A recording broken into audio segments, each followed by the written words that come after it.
প্রবেশ করেছে এবং আগামী 18 তারিখ থেকে মাধ্যমিক পর্ষদের যে মাধ্যমিক বা উচ্চ মাধ্যমিক পরীক্ষা শুরু হচ্ছে, এই মুহূর্তে দাঁড়িয়ে পরীক্ষা নেওয়ার করতে শিক্ষা দপ্তর কতটা তড়ি বা এই বিষয়টা আমি শুনেছি মধ্যশিক্ষা পর্ষদ, এটা শিক্ষা দপ্তর মধ্যশিক্ষা পর্ষদের পরীক্ষা নেয় না, এটা নয় মধ্যশিক্ষা পর্ষদ, এটা অটোনমি বডি।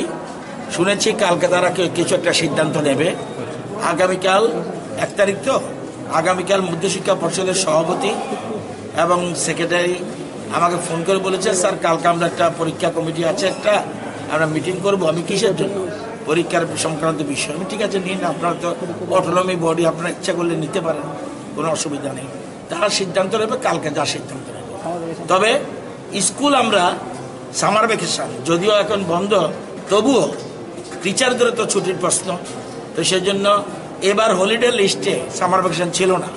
কিন্তু আমরা শিক্ষক শিক্ষিকার স্বার্থে, তাদেরও পরিবার রয়েছে, তাদেরও পরিজন রয়েছে, যাদের পরিবার পরিজনের সাথে তারাও যেন অন্তত 24 ঘন্টা বাড়িতে থাকতে পারে কি বছরের একটা সময়, সেজন্য আমরা 3 তারিখ থেকে 25 তারিখ পর্যন্ত আমরা গ্রীষ্মের ছুটি ঘোষণা করেছি।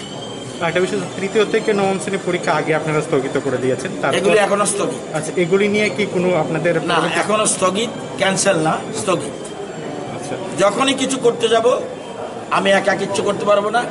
মিটিং বসবে, মিটিং বসে বিশেষজ্ঞদের সাথে, স্বাস্থ্য দপ্তরের সাথে সব আলোচনা করে পরবর্তী সিদ্ধান্ত। স্যার, জেআরবিটি বা টিআরবিটির পরীক্ষাগুলো আপাতত এ নিয়ে আপনাদের কি? এই তো বলছি একই কথা, একটা পরীক্ষা হলে তো আরেকটা পরীক্ষার সাথে যুক্ত।